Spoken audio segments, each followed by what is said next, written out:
This is a video for the gentleman. We're talking about leadership today and about how she needs a leader. She needs you to be the leader in the relationship and in most things. And this is something that she has probably experienced a lot, is being let down by the passive men in her life, men who didn't step up to guide her in a way. And there is a deep need in her to follow, and maybe she's not in touch with that.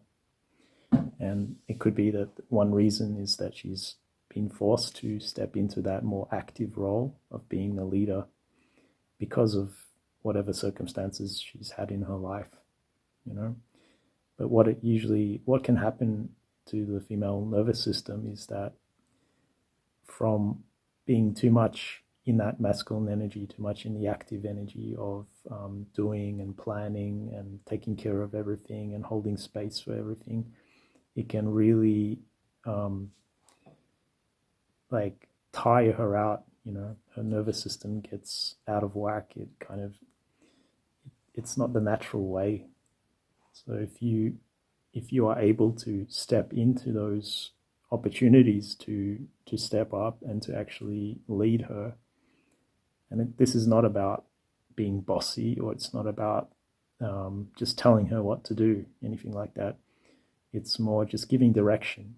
You know, it could be, you know, just watching the clock, you know, knowing what time it is. So if we have an appointment, you're going somewhere together, you can just be aware of things, you know, be aware of what's needed in the room, be aware of your environment, you know, sort of, if you're more sort of in that mind space, you know, of like, imagine like an umbrella that's covering everything over, and you're sort of like the sky, you know?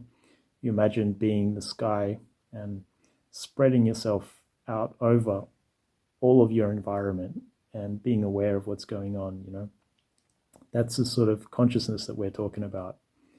It's really about like looking out for her needs so that she doesn't have to, you know, so she can relax.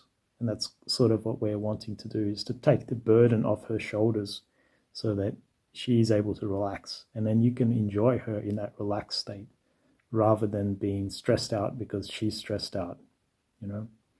So it could be that your partner is already in a very beautiful feminine state, and she's relaxed and she's able to relax into that, and it's quite easy.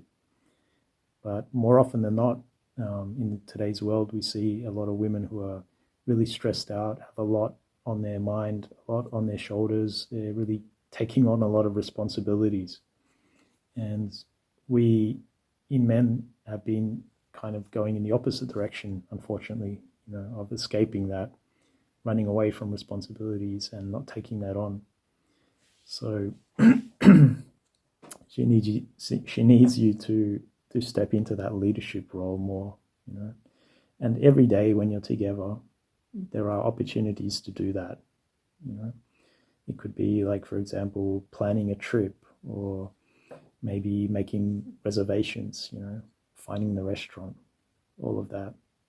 Like, what she really gets annoyed with is that wishy-washy energy when you can't make a decision, you know. She really needs you to know what's going on. And to be honest, you sometimes don't know what the answer is. You don't know what's going on. But at least, you know, offer something, you know. It could be she doesn't expect you to be the best leader in the world, but as long as you can sort of guide her, you know. And if you imagine just taking her by the hand and saying, you know, we're going this way now, you know. And maybe that's the most simple image of being a leader. It's about going somewhere and showing the way. You know, we're going to do this now. You know, let's do this. Making suggestions like that, you know. And what women really love is clarity. You know, when you're clear, when you have an idea, you have a plan, she can relax, you know. When it's wishy-washy and she doesn't know what's going on, and you're saying like, maybe this, maybe that, maybe we'll do this, that really makes her feel unsafe, because that forces her to take on the responsibility of making all those plans and making decisions and all of that. At the beginning, if this is something that you're not used to, you may feel very uncomfortable stepping into this leadership role, because you may feel like, who am I to tell someone else what to do? But when you realize that this will be very healing for her, and that you do have her good intentions at heart, you are not doing this to control her, but it's more about helping her to be unburdened of taking on so much responsibility, then it's easier to step into that leadership role. So, yeah, my advice is to try this out, just try to be more proactive in your leadership with your partner and see what the response is. Maybe she'll be surprised at the beginning, but I am pretty sure that she'll enjoy it. And of course, there is sort of a spectrum of that, and you don't want to go too far with that. It's good about to just to see how that flows with someone else, especially if it's something new. When you step into something like that, it could be that, we don't want to become like a tyrant or something like that. It's more about being a good leader, and being a good leader is different to having power over someone in that way. It's really about guiding them somewhere, which is actually in their best interests. And being a good leader, you put the other person's best interests ahead of your own. Yeah, so leadership is very important in relationships.